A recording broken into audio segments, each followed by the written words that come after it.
What's good, everybody, and welcome back to another episode of the TheStankCast. I'm your host, HamStank. He's your co-host, Craig Cowie. Craig, say hello to the people. What's happening, people? Wagwan, everybody. What is happening? What was that beeping? It was me. Moving my mic. Threw me off straight off the bat. In this week's episode of the pod, we are going to be discussing... It's been a little while since we've done a pod, actually. What episode is this? Episode 60? I believe it's episode 60, something like that. But we took a wee break. Your boy turned 30 over the course of the last 2 weeks, so I've entered into the adult stage of life now. Daddy turned 30. Yeah, daddy turned 30. You know what I mean? It was we went away camping for it. It was spent a weekend away camping, watching the UFC and stuff. It was good. Yeah, it was fucking awesome, actually. actually. 30 is not great, chef. I know you've got that to look forward to. Yeah, well, I've got another 6 months to go. I'm fat. 6 months? It's not 6 months. It is? It's not. What month are we in? September? Come on, chef. It is? Is it 6 months? It's like 5 months and 3 weeks or something. 5 months and 2 weeks. That's so close enough. That's up 10. You'll soon be joining me in the 30 club, brother. Don't you worry. Yeah. It's like shit starts to hurt, man. It My hurts back already. hurts. Yeah, but worse. Emotionally, physically. Yeah, it's like it was after like my 30th birthday. I went into the gym and now everything hurts. Sore back, sore neck, sore shoulders, everything. I feel you, to be fair. Sore knees, they'll come soon as well. I've not got sore knees yet, but I've got. Tell you what, I've got ripped up knees. Yeah. Matte burnt knees. Dude, fuck. Double shot for the double legs and. Yeah, there's not a lot I can do about that, unfortunately. No, but see when you watch these videos of like the boys, I've been watching a lot of B Team on YouTube, and these boys just sliding across the mats. Like, I just don't get it. Because the mats are swimming, bro. That's why. It's because it's so sweat. Like, it's Texas, bro. It's hot as fuck there, eh? So it's like absolutely dripping with sweat. So they're just sliding around the place. The other night in the gym when we went in at night, the fans weren't on or that, and it was cold when we went in. But halfway through the night, the windows all the mirrors were like steamed up. The floor was soaking. Like, trying to do any like takedown kind of shit, you were just falling. Like, that's what makes it entertaining. Just fucking falling all over the shop, slipping and sliding. Abdi's trying to take each other down, falling on their face and that, and it's absolutely almost hilarious. Pulled my groin as I was trying to go for that takedown. I've done it before. Full splits, yeah absolutely. Man. Go to the shoot and then their front leg just keeps going. Yeah, it's just gone. Yeah, end up nuts on the floor. It's quite wild how you just look up halfway through rounds and just everything's like dripping. It's wild. At our old gym, we used to have there was a room, so we had like the big part of the gym where the mats used to be, and it was like a huge open space, but it was like freezing cold in like the winter months and that. So we moved it into like there was another room that was like a box room sort of thing, probably about the size of this room, maybe the size of this room plus another half on the end. Right, cool. And we basically ended up moving the rolling place into that room, so like matted up all the walls and matted the floor and stuff like that. And obviously, so it was like enclosed. There was like obviously we have the doors open and stuff like that. Yeah. There was no windows. There was a door, but the door was inside to another inside room. So honestly, we called it the sweat box because like when it got to the point like when you were like 4 or 5 rounds in, you physically couldn't see people that were around you. Like it was like fog. There's something cool about it though, isn't it? See, when you're in it at the same time, you're just like, this is sick. It's more you look around and you go, wow, everyone is working hard. Yeah, like everyone is working hard. Yeah. But no, get away from the gym for a bit. We went away camping. We went to the gym Saturday, then left and headed out up to like Mount Keene area. Turf side. Yeah, and went up camping up there. It was class. To be honest, we had such a good setup. We had just some of the boys from camping. Some of the boys from the gym that came with us, our D&D crew mostly, that came up. Yeah, it was just pretty much the D&D folk. Yeah. Yeah, and who most of them all go to the gym anyway. Yeah. There's only one of them that doesn't. And Karis came with like the tent of all tents. Like the one that sticks onto the back of our massive car tent, house tent. I was waiting to see there. Yeah, the car tent. It's almost like one of those. Do you see one of those tent boxes? I want to get one of them, but they're like slamming. The cheapest ones are like 800 quid, man. Yeah, they go up to like 1,500. Yeah, the good one, the one that I wanted was like 12 or 1,300. Yeah, so they're slamming though. They're really good. Oh, I would love one. I'd stick it on the Skoda. If I didn't have that, I would go for what Karis had because that tent was slamming right on the back of our car. It was huge as well. We literally could have fit your tent and my tent inside it. You could have fit Abdi could have slept it there. Yeah, also for sure. Yeah, we didn't even need to bring our tents realistically. No, could have literally. I didn't even sleep in mine for the dog. No, did you not? No, I didn't sleep in mine. I fell asleep in the chair. Did you? Yeah, I slept in that chair the whole night. Damn. Because Ryan was raging because he didn't get to close the tent. Oh, because I was sitting in the doorway of the tent, like asleep in the chair. So he was like lying there, tent open to the elements. That's the thing about camping. You're asleep anywhere, right? Oh, mate. Because I don't normally bring stuff to like be like that cozy, but I had my t-shirt, 2 jumpers, and 2 jackets on, and the jacket was like this big, huge, like smoker's jacket thing or something like that. So it was like, I was roasting. You seen the boy, man? He could not move. He was like stiffed up like this.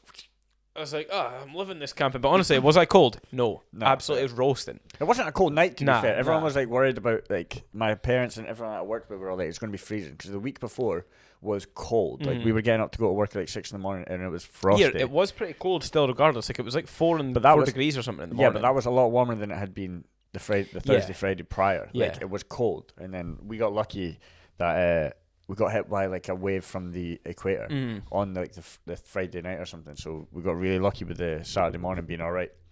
But first time taking the dog go camping. Yeah, Margot had her first camping trip. That was awesome. She absolutely loved it.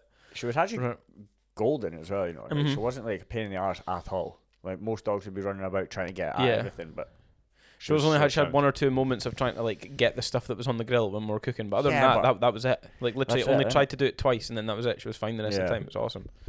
No, she was really good actually. And I think she loved it as well. You were stressing out the whole time about her. Of course I was. Sleeping in. I thought she was gonna fucking freeze to death or something like that. She's a wild animal, bro. She's fine. She's not a wild animal, bro. She sleeps in a crate in a corner of a cozy living room. Yeah, but she could be a wild animal. Yeah.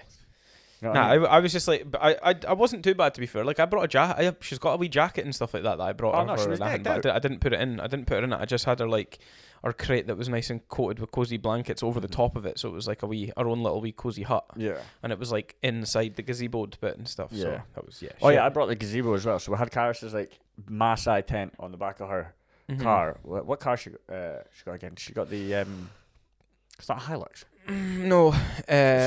Form of fucking truck. I honestly can't remember, but it's a 4x4. Yeah, it's a big 4x4. So she had the big tent on the back of the 4x4, and then I had a gazebo right in front of the tent with like the sides up, and right in front of that was I built a fireplace and a cooking spot where I cooked up some fine dins, some fillet steaks, some fine dins.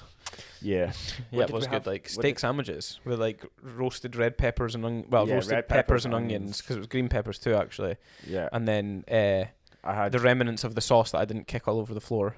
Oh yeah, a little bit. Yeah, remnants of the fucking. It's a good job you got 2 packets. I did when you said 2 packets. I didn't think we needed 2, but then I kicked half of it over. So I was like, well, there you go. Yeah, didn't know what people were going to eat either. Like I didn't know how. See, when I just bought all the ingredients, I didn't really know what I was going to do with it all. It just all came together, and then made a roast red pepper and onions. I made smoked mashed potato again, which didn't turn out the way I wanted it. Cause it wasn't very smoked. It was just mashed potato. Yeah, I didn't bring as much of the equipment as I did the last time. Like, I realised that I didn't have like mixing stuff. I didn't bring my chopping board. I didn't bring any. Mind, I was using Was there not sweet potato as well or something? It was butternut squash. Roasted butternut squash. So I dug like a hole under the fire before I made it, and then wrapped them in tinfoil, put them in there, roasted them up with a fire. That took about 2.5 hours to cook them though. It was good.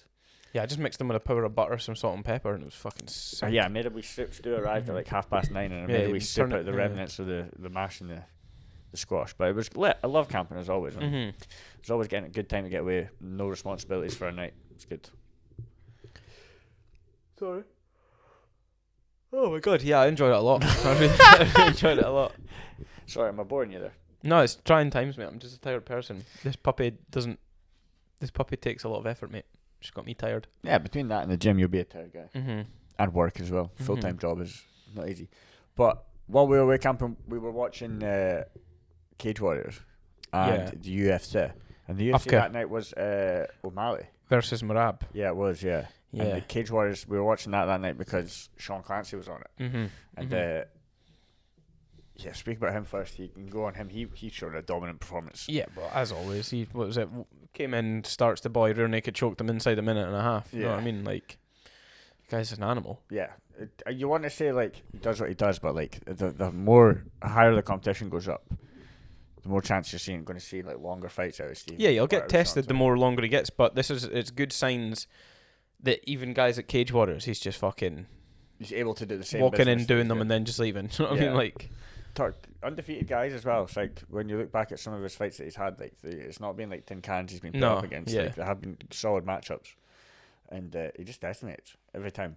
No, a solid performance, a good prospect for Scottish MMA. So it's going to be mint seeing how far he goes. Like same as him and his brother. You were on about his brother was fighting just at the weekend past. Yeah, just last night. Stephen, yes. Yeah. Three rounds dominating. 3 rounds of domination is what I meant to say there. Yeah, he won by unanimous decision. Pretty much the whole time he was landing, he was better striking and then just shooting takedowns, and then the boy on the bottom just didn't really have any answers to get him off when he was fully mounted. So Stephen's Sean's little brother Stephen, he's so well rounded for a 17-year-old kid. You know what I mean? It's like neither of them look their age. Sean doesn't look 21. Nah, yeah. Stephen doesn't look 17. You know what I mean? They just look like men, full-grown men. Yeah. Oh, I get what you're saying. I was confused. I think they look their ages, but when you see them fight, they don't look like they fight like they're young. They fight like they're like experienced. When you see Sean in the cage, man, he looks like a 28, 29-year-old bloke. Yeah. Like, henches in and he's just huge. huge. Big dude, like, he's a big guy. He's a well-built gentleman. You wouldn't fuck with him anyway, put it that way. But they're 2 top prospects. Looking forward to see them in the UFC at some point, because no doubt that's what's on the horizon for them. You know, and what's really good about it is to see how excited Scottish like MMA outlets get hyped for it, like all the ones on social media and that, and how much people are behind both those boys to do the business, because everyone knows how special they are. Especially how hard they work. And their dad was a MMA fighter as well, Sean Clancy. So I saw a video of him saying that he was a wrestler first, then went into MMA. Yeah. And he had a few Muay Thai fights and stuff as well. So it's in the blood. Mm-hmm. You know what I mean? Yes. I read it right on that one. Yeah. Like, yeah. Second generation of fighter. Yeah, no, that'll be good. I'm excited to see how that pans out. Yeah. More fights in Cage Warriors. Like I say, when you're starching people inside a minute and a half, you've got to start moving up the ladder pretty quick. Do you know what I mean? So yeah, it's good. I wonder who is he that you'll get next? Because the last one, it was for the like a contender position for that for the, what was it called, the reserve fighter for the welterweight.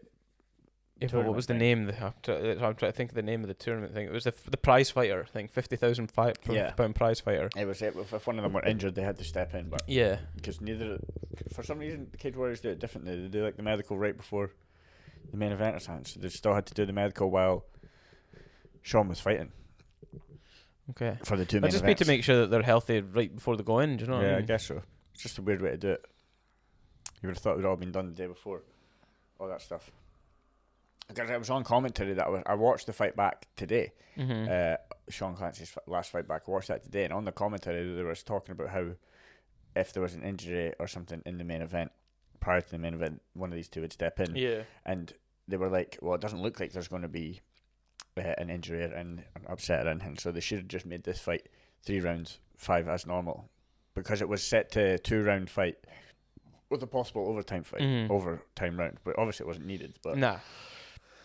And even because Sean could have still had to step into the main event then. So it's pretty good that he got it done rapid. Yeah. Out in a minute and a half, and he would have been well rested if he had to step in. That was probably the idea. That was probably the conversation between him and Dylan, like do this cunt rapid, so that if you're needed, you're still fresh and ready for it. Yeah, because it was only a minute and a half. Like that would just be a warm up for him. Absolutely, just a warm up. If we've done more in the back. Yeah, you know what I mean? Yeah. So let's get sweaty and get yourself ready. That's all that is. Yeah, and then right after we were watching Cage Warriors, it was straight onto the UFC. Well, that was a lit card in the Sphere, by the way. What an like. Do you know how I didn't realize I was fighting? I didn't even mention this to you, but I only realized that this morning was that Raul Rojas Jr. was on it. You know, the 17-year-old. Yeah, I know. Meatmore, that guy. What's he says? Shiwi? Yeah, wee. Everything he says sounds like that. Yeah. Yeah, yeah, it does. Yeah. Yeah, he was on it. I didn't realize, but I think I don't know if he won or not. I think somebody was saying that they didn't think he should have won or something like that, but it was a bit like. Was that on the prelims? I honestly don't know. We must have missed I'd just seen the highlights of him fighting, which is why I was confused, because like we watched it and I don't remember seeing him. So because we must have been watching Cage Warriors at that time, maybe. Must have been doing that, or it was when I was away with the dog, letting her go for a shite or something like that. Oh yeah.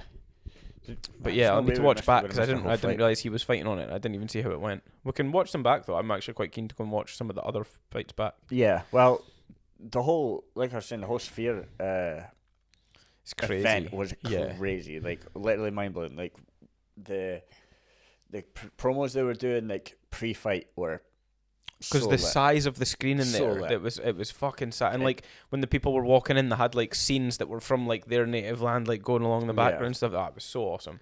The only downside was that they didn't have the floating cameras.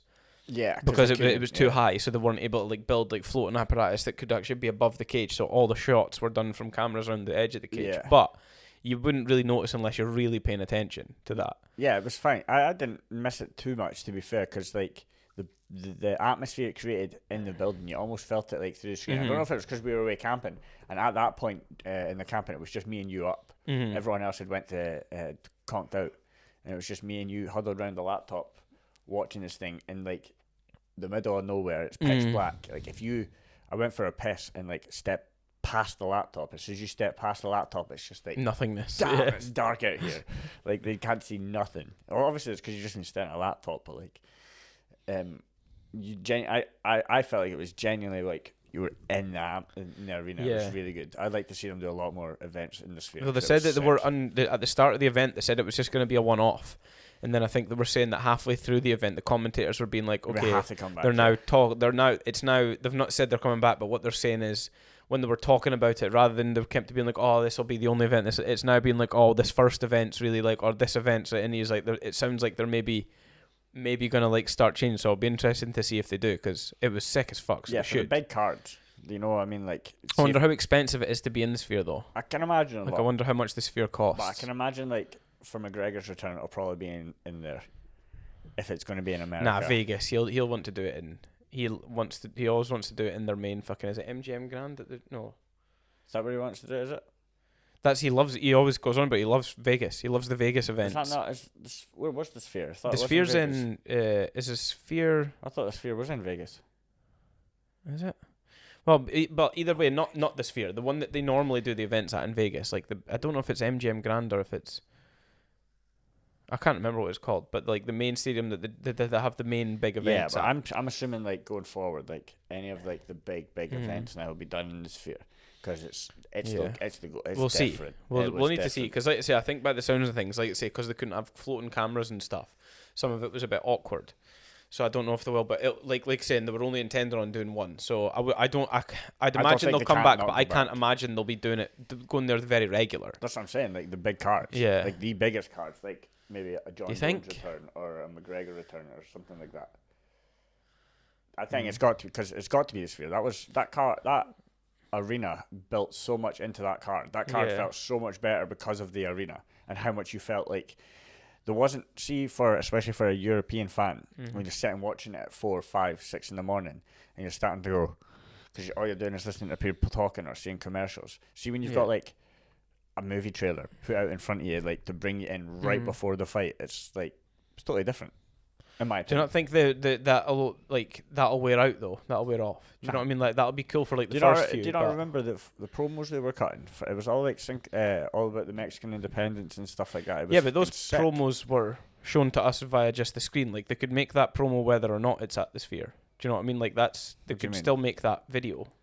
It doesn't have to be at the Sphere to have made that. Yeah, but they weren't showing us. They weren't showing us just a VR. They were showing us what was getting played through the whole arena. Yeah, but at some points, a lot of the time, they were just showing you the promo as well. Yeah, sometimes. But I think what I'm saying is like the whole arena itself was on a different level.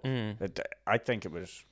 I just think that'll only way above any. I think that'll wear like that'll be cool for the first few, but then it'll be just like, oh, it's just the Sphere. Like I'm not saying go there every month. I'm saying we'll do it for the big cards. That's what I'm saying. Like I can see them going back there, but I don't think it would be like I say, it won't be all that regular. If you know what I mean. I don't know if I would think that they would choose the biggest cards to put there, because the pre-fight stuff's probably cooler there, but I think they get better video and better showtime of the cages when the fights are actually on in like other venues, when they've got their floating cameras, they've got their whole 360 cage camera thing where they're all pointed at stuff like that. Like they get better footage of the actual fights. Yeah, say like in the standard of Vegas. They can do the 360 stuff in this. Yeah, but I mean like they've not got. How important is the aerial one? Well, it's for good footage, for getting you like, so you can basically see the footage from like inside the cage. It doesn't have to be from like the edges. They can like be anywhere in that area. I think it's worth it, in my opinion. I think it just depends on what they want to go for, because I think the pre-fight stuff, is probably better at the Sphere, but the actual during the fight is better when it's at the normal places, like the normal. I don't really think it took away from the fights. I think it made a difference. I think I could tell the difference between it being there and it being at one of the other venues. Like, nah, I thought it was held up. Like, I thought it was probably one of the best venues and one of the best like events to go on. Yeah, I agree because The of the two main pre-fight events. stuff, like the shows and stuff like that. But when the actual fights were on, it wasn't any better than a normal place. If anything, it wasn't as good because they didn't have all the same cameras available. I didn't see it at all. I thought it was just a normal show. Once if you hadn't told me there was no aerial cameras, would never have noticed. Oh, yeah, Honestly. nah, I would have noticed. Like, Nah. I could tell the difference. Nah, I thought the fights were just as normal, but the card itself was lit as well. Mm. Like there was really good card on up until like the co-main and the main event, which were like a little bit. The co-main was piss. Yeah, the But, co-main I'm not were- going to be trying to butter around the words Yeah. around that. Like, the co-main was fucking shit. Yeah, it was. It was boring. It was really boring. And I think Valentino's fucking well in her right to just say, "Now let's just move on from that now." Mm-hmm. Like, was it Alexa Grasso was good, but in the first fight she was good, but then she probably lost the second fight too. The That was first a fight draw. was more because it was completely unexpected. Like, Yeah. oh my god, how has she done that? And then she set it up.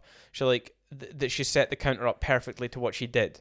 But Yeah. it was like that was her moment, if you know what I mean. Like the rest of it, like say especially that fight at that last weekend, it was just drivel. Like it just Yeah. wasn't. There It wasn't even any, exciting. There wasn't that much damage done by either that's what I was person. gonna say, Like there it was wasn't any like much damage done, even though there was loads of control time. it was from like Valentino. It wasn't- play striking, takedown, and then mostly just control time. There wasn't much Yeah. damage done. It was just control time. Oh, back up again. Okay, a couple strikes back and forth. Not really striking though. Oh, takedown, control time. No damage really done. Just control. Like it just Nah, wasn't. it was boring.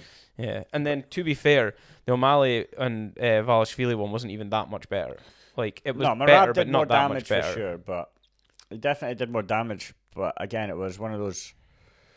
Is it a bad fight because it was lackluster, or is it a bad fight because you're an O'Malley fan? Because like, yeah, I was rather. I don't know who I would have rather O'Malley won. To be fair, Uh-huh. I like Merab as well. He's a funny guy, but I would have rather O'Malley won. But O'Malley didn't look on at Yeah. all that night, and Merab just was like swarmed him the Yeah. whole time. For me, I just don't think like Wrestling. it's not necessarily because I'm an O'Malley fan. I just didn't think it was a very good fight in general. Yeah, I don't think. Well, O'Malley didn't perform, which No. hinders the performance of the fight anyway, doesn't it? But Merab just did what Merab normally does. Kind of looked like a training session for Merab. He didn't look tired at the end of it at all. Although they've got the new fancy mouthpieces now in the UFC, Yeah, the heart rate one. where they've got the heart rate, and Merab's heart rate was like higher than Sean O'Malley's for I think most of it. It would like, be 'cause he was working a lot harder. Yeah, but it's what I mean is because obviously he's known for being the guy that's like doesn't tire, doesn't tire. The cardio they were thinking O'Malley was going to tire, but then it seemed like O'Malley was actually holding his heart rate even better than what Merab was. Yeah, but for me, O'Malley didn't do a lot in that fight. No, He didn't do a lot. I think for anyone, O'Malley didn't really to do tire that much himself in that out fight. at all. You know, realistically, at the end of that fight, O'Malley should have been able to go another 5 rounds. Like if he was able to keep up taking takedowns off, he should be able to go another 5 rounds. 'Cause he didn't really do that much. Didn't land that many strikes. I think he only landed 30 odd strikes. I honestly don't know. And a Merab landed like 110 or something. I Yeah. think it was something ridiculous like that. But that's just like uncharacteristic from O'Malley. He just didn't look like himself at all. Yeah, I don't know But what the story was. He's already going off his head now again, like pretending like he didn't lose and anything like that. Yeah, and posting that's videos just, and that's just for Patter, I think.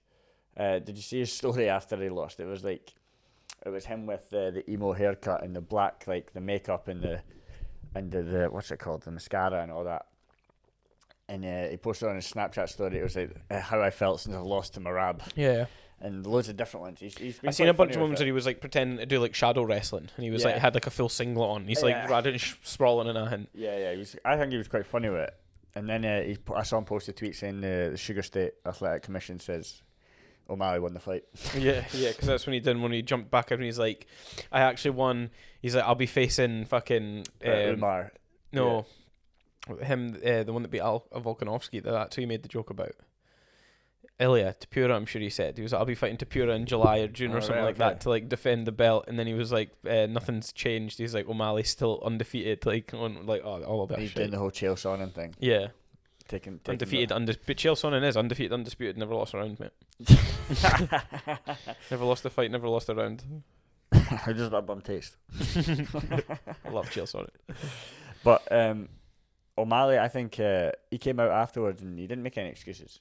He said he had a good camp and everything. He just said he didn't perform. Yeah, which is said fair. Merab was just better than him on the night, to be fair, and he was. Because Merab just, he kind of, like I say, It looked like a standard Merab performance. It didn't look like a stand-out Merab performance. It just looked like a lackluster O'Malley performance. It's just so much like O'Malley's got decent grappling, but like when it's somebody that's got the experience in wrestling and stuff like that Merab does, it's difficult for O'Malley to be able to do anything about that at all. I get that, but like he's been able to keep wrestlers off him before. Aljo, I know he stopped Aljo quickly, so Aljo didn't really get to take many times to take him down or anything. But yeah, he should. I think the problem was that Aljo didn't really try and take him down. Like he tried to stand and strike with him, which was not the greatest idea. Yeah. Like Merab played it the way he should have done, which is like strike a little bit to get a feeling for his timing, and then really okay, I've got his timing down. That's when I can shoot. Okay, shoot, and then just do that. But well, it was a good. You can't really take away from Merab. It was a normal Merab performance. I'm not taking away from Merab at all. I'm just saying, people, you can't take it away from Merab. It's it was a good performance from him. I don't know. I think O'Malley said he's going to take a year out. Up to 9 months. Yeah, he said he would want 9 months to a year. Yeah. So see him in a year. Move to Dagestan. He'll come back with just the fucking that would be beard and no mustache and just fucking just a pink and blue beard. Yeah. Or he'll come back full like bald with just the beard and like no mustache. Like he'll go full Dagestan. Yeah, that would be hilarious actually. He'll come back with his fucking married to his cousin or something like that. And oh damn. yeah. Is that how they do it out there? Yeah. Oh, I'm pretty sure Khabib's wife is like his second cousin or something like that. He's been getting into a lot of shit recently, hasn't he? Yeah. So what have I been seeing? Had to about flee him? the country because he was like evading paying tax and stuff like that. You would never have thought it, would you? Well, so what I've read apparently says here we're going to have the Russians after us here now, but was apparently that it was more that he'd had disagreements with some higher up people in, not necessarily the Russian government, but like some higher up people that were trying to get him to do certain things that he didn't necessarily want to do. So then it was almost like slightly fabricated to be like to catch him. Like, oh, you don't want to do what you're told. Well, we'll just pretend that you're fucking evading tax then. Do you know what I mean? So, well, there's always something fishy behind it, innit? There's always something fishy about it. I've seen loads of things about terrorists being at his gym or something. That's what McGregor was always talking about, though. Yeah, but there was something actually. There was like a post about somebody in his gym being linked to terrorist work. But I don't know the full story about it, so I'm not even gonna bother. I did see something about that. But yeah, I do know what you're on about, but I don't know what the actual story behind it would be. I know McGregor's been jumping on it all over it. He loves to either like kiss up Khabib and then at randomly some points just switches on it and just hates him again. He does it all the time. Randomly goes from loving Khabib to hating him. Do you think? I don't think you ever see him loving him, do you? There's been loads of different times where he's been kissing up Khabib's ass. When they first knew each other, they did. Like, he definitely was like... Yeah, but even since after his dad passed and that as well, especially, there was times where he was kissing up his ass. And then, but for like the last year or so, he switched it back up to hating him. It's been pretty funny. But, yeah, moving on from the UFC, also, big news for the East Coast Mission Grappling. There's a mic there, brother. Yeah. Just so you know. Big news for the coach himself over here, Sensei. Your new kit's arrived. Yes, yeah. Well, more big news for Karis as well. Obviously, Karis was the one that put it together. Yeah. From like design all the way to the end of it and actually getting us them and getting the kits on. So that's fucking a big shout out to the Kmart. For anybody that hasn't seen, go and have a look on the East Coast Submission Grappling's Instagram page. We've got new kits. 3 different kinds. We've got a grey one, we've got a bright pink one, a hella bright pink one. And in your face, smack you right in the face with Barbie pink. A basic black one. The grey one's my favourite. Grey one's sick. Yeah, I think I'm the one I don't have. I think I'm between the grey and the black ones. Do you know? I like them all equally. The pink one's just sick as well. The pink one's sick as well, but the grey one's my favourite. I like the grey one. It just looks slick. I don't know what it is about it, because that's the one I didn't think I would like, and when they all came out, that's the one I liked. That's the only one I didn't get. Yeah. Got the other two, but I didn't get the grey one. Yeah, and now I want the grey one. The black one's nice and like clean. Yeah. Like it's nice and clean and that's looks like good. That is the like bog standard like East Coast kit. Yeah. Like that is the one, like if you want to get a kit, that's the one. We gifted one of the sets to Robbie as well, the head coach at Jungle, and he thinks they're great as well. Yeah, he thinks I saw his awesome. poster actually, yeah, I shared it, so he's happy with them as well. A couple of the guys from Jungle as well said that they'd probably be interested in buying kits next time we've got a new round of them. Yeah, like they'd be interested in getting some, which would be cool. It's just sick having them keen to like represent the gym as well by getting one of the kits as well. It's awesome. Like say it goes as a testament as well to how good a job Karis done in designing them. Like they're fucking awesome. Yeah, I've gave some Karis some little ideas for the next batch, because I think would be sick. Going and actually taking a little bit of like inspiration off of the ones from the jungle. You know how they have like the grill on the back of theirs? Yeah. It's just sick. It's just cool. So like going with something like that into the next ones to see what we can do. Yeah, we need an animal for our one now. Yeah. I need an animal so that we can have something to be like. You see, like a lot of the gyms that have got that. Like a lot of the gyms have got that. I know, like Cal's gym is Exile. They've obviously got the wasp, which is what he is, and then obviously Robbie's got the jungle, which is the gorilla and stuff like that. So you see a lot of the gyms have got their little, like, they're almost like their animal that's like their sort of thing. So I would like if we had one, but we shark. There's a wee unicorn, like, but it's damn, that would go well with the pink. Yeah. It's not gonna lie to you. I did think about. Let's put a poll out and see what the feelers are for that. I did think in the pictures for the lighthouse, putting some, like, because there's a bit where there's water on the bottom, putting like some sharks in the water, and then you could have that. But then I think that's just pushing it a little bit. It's trying to squeeze a little bit too much out of it, I think. So. What about penguin? I like penguins. Don't get an emoji for a penguin, mate. There's not a penguin. I can't even look at my phone. Nah. Have you looked? Yeah, I've looked. No. Surely there's a penguin emoji. I don't think there is. Oh, my fucking neck is so sore I can't turn it one way, man. Ugh. But speaking of the jungle and their kits, like, our kits are sick, and going forward we've got some new designs for them that I want to give to Karis. Yeah. Shout out to her for doing such a great job getting them, because they fit so well and they're comfortable to roll in. Like, see when you're actually rolling in them, like, they're just so nice to roll in. So shout out to her. But speaking of the jungle, it was good to see them get to compete. What is it now? 3 weeks ago? The 14th? No. When did we go to the comp? The comp was on the... Was it like the 7th or something like yes, that? It was. It was on the 7th, yeah. We got to see them compete. Some of them compete down in Edinburgh, which was sick to see. See the level that you want to get to. Yeah, I think it was just... There was just two of them, to be fair. Well, no, there wasn't. Well. There was Henry as well. He was in. He did a really good job, actually. Yeah, he was in the absolutes. He was meant to be in his own division, and then I think people pulled out, so he just went into the absolutes. Yeah, no, he's awesome. I couldn't really how young he was. I didn't realise he's only 21 as well. Yeah, I didn't realise he was so young. On it. He's huge, bro. Big guy.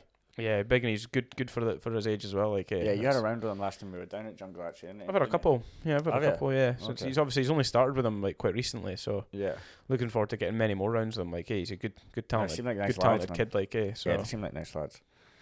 I'll have to. It was a bit big for me, to be fair, but genuinely, I'm like, fucking, what's happening, man? Nah, he came. Is it Kieran? Kieran was the boy that he came in with. Oh yeah, he's good. He closer to your size? Is he's blue belt, isn't he? I think so. Yeah. I think so. I remember him speaking. Blonde hair. Yeah. Yeah, I know who you're on about. Yeah, he seemed sound as well, actually. Yeah, he's closer to your size. Yeah, for sure. But Henry's a bit massy. Yeah. But it was good seeing them compete. We saw, was it Chris compete? Mm-hmm. I think he won 2 in no-gi and 2 in gi. Yeah, he did good. Yeah, he did really good job. That was his first comp as well. Yeah. So he nice to see someone come away with a win. Yeah. Liam came away with wins, fucking hell, man. Yeah, that's true. Liam came away with a bronze. Yeah, that's very true. I was more speaking about myself. Yeah, fair. But Liam's also got his sub-series coming up. 28th of September, submission series. Where's that again? Newcastle? Newcastle, it is. Damn. So if... I'm missing that one. Yeah, if anybody wants to come and watch Liam competing on the 28th on submission series, if you go to the submission series Instagram page, you can buy tickets for it. They're only £33 or something like that to go and watch live. Yeah, that's good. Or there's a stream as well. You'll be able to watch it on night out in Newcastle. Yeah, you'll be able to watch it on like a pay-per-view thing as well if you're not able to go. See, if you're a group of lads and like you want a weekend away or something, a night out in Newcastle watching the fighting would be slamming. See, if your mate's scrapping, that'd be good to go down and just. Yeah, because then you either get to drink the sorrows away or you get to drink to celebrate. Nah, well, Liam is. So it's all going down for Liam's sub-series. Me, Shan, Taylor, Ryan, and Stu possibly. Oh no, Stu's competing. So actually, another one inside that. I'm the same at the 28th. On the 20th, the same day in Forfar Town Hall, I believe it is. Stu, Hayden, Brad, and Gaz are competing on like a team event. Yeah. An 8-team 4v4 event hosted by Results Grappling, which is Results.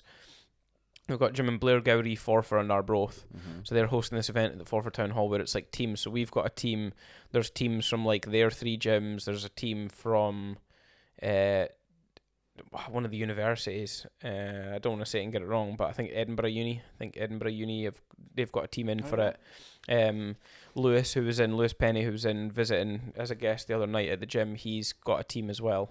He's in Dundee, Crusaders. No? Yeah. So there's like a few different teams like that. So, yep, that was me and we're back. I was getting interrupted by work there. So, anyway, but as I was saying, yeah, the guys competing on the 28th as well, team for the results thing at Forfar Town Hall, I believe it is. So that'll be exciting as well. Get to see how they got on. Karis is being coach for the day for that, so she'll be coaching them there. So they'll be in safe hands. So yeah, she'll do well. That'll be a good experience for her as well. It'll be a good thing for them because it's like less intense of an environment. Like the people that are hosting it have said that it's more like a friendly, like entertaining thing. Like there's not going to be a big huge crowd, or like there's not going to be like multiple people really trying to like kill each other. Like it's going there more like building the community, building like the local jiu-jitsu community, getting everyone together. We're going to have a laugh, get a couple matches, and give yourself a competition experience without it being such an intense environment and stuff. So that's good to get everyone in the area used to it. Everyone in the area, like it would be good for more people to like jump around gyms and like train at different spots. The more people you train with, the better you're going to get. Yeah, you know what I mean, to a certain extent. Yeah, it's definitely very good to train with different people and train at different places and that, as long as it's to a certain extent. In what way? Just I think like for me, like you also are you kind of need to have like your team. Do you know what I mean? Like you need to have your team. Like if you're just sort of like spending your whole time just like you don't really settle anywhere. And fair enough, it might make your jiu-jitsu a little bit better, but there's something about doing a martial art that's about the team. Like it's about your environment, having your boys, having your little gym family that you've got, and working together, helping each other out to get better, doing this and that, not just, do you know what I mean? So it's to a certain extent for me. Like fair.